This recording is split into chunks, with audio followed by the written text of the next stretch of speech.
خدا یسوع مسیح کے عظیم جلالی قدوس اور بابرکت نام میں آپ کی سلامتی چاہتے ہیں۔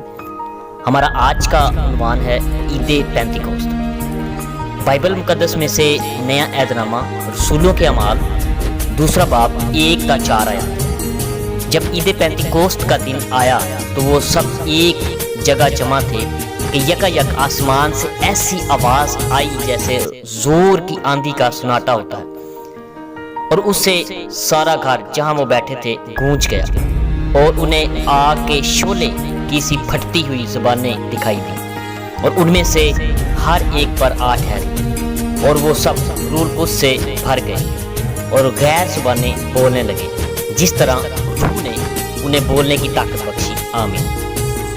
یونانی لفظ پینتے کوستے اسم اور مونس ہے، اور عید فصح کے بعد کا 50واں دن ہے۔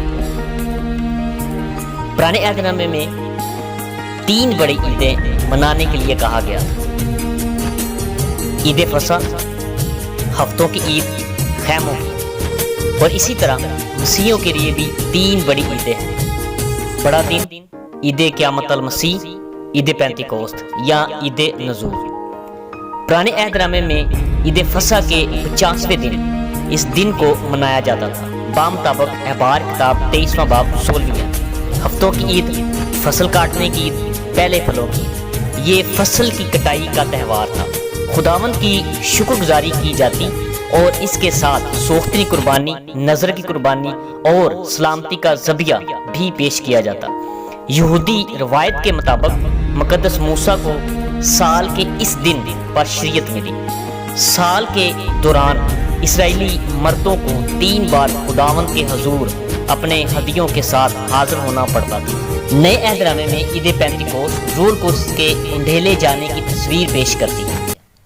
روحانی معنوں میں یہ عید مسیح کے جی اٹھنے کی یاد دلاتی ہے۔ پینتیکوست کے دن کچھ دیکھا گیا، کچھ سنائی دیا اور معجزے کا تجربہ ہوا۔ ایمانداروں کو قوت ملی اور یوں کلیسیا کی تشکیل ہوئی۔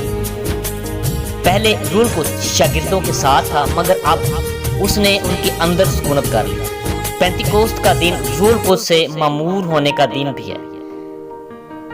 یوحنا کی انجیل اس کا 3 باب کی 6 آیت میں ہم پڑھتے ہیں: جو جسم سے پیدا ہوا ہے جسم ہے، اور جو روح سے پیدا ہوا ہے روح ہے۔ خدا آپ کو برکت دے۔ آمین۔